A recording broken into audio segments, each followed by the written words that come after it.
ఈరోజు soya granules బీరకాయ వండుతున్నాను. కైమా కూరలాగా ఉంటుంది, ఒకసారి ట్రై చేయండి అందరూ.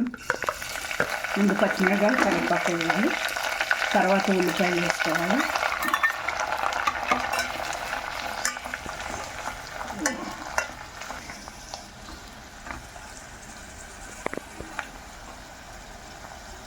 ఉల్లిపాయ సగం వేగింది. సోయా గ్రాన్యూల్స్ వేడి నీళ్ళు వేసి మగ్గబెట్టి ఇవి ఇందులో వేసి వేపుకోవాలి.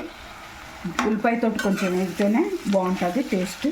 నేను సోయా గ్రాన్యూల్స్ ఉడకబెట్టేటప్పుడు కొంచెం ఉప్పు వేసాను.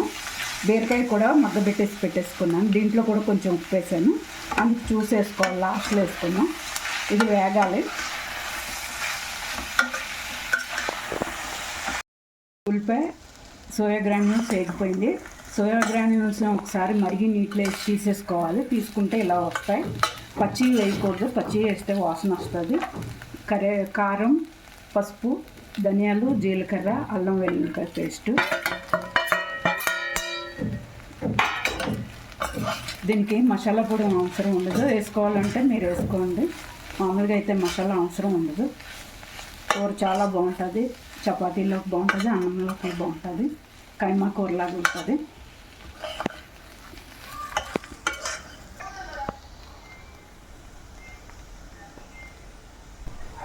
ఎగిపోయింది. ఇప్పుడు బీరకాయ వేస్తున్నాను. బీరకాయ ముందే ఉడకబెట్టి పెట్టేసాను.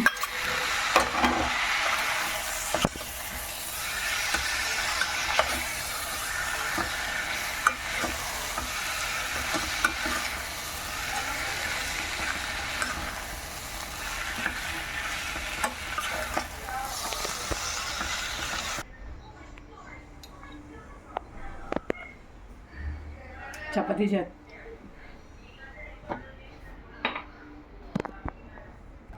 కూర రెడీ అయిపోయింది.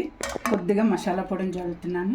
ఇది లవంగాలు, యాలకులు, దాల్చిన చెక్క, కొంచెం గసగసాలు వేసింది, కొత్తిమీర కూడా వేసేస్తున్నాను. కూర రెడీ అయిపోయింది, దింపేసుకోండి. ఉప్పు అయ్యి నేను చూసుకున్నాను, మీరు కూడా చూసుకోండి ఒకసారి. కైమలా ఉంటుంది ఈ కూర, కైమా బీరకాయలాగా ఉంటుంది.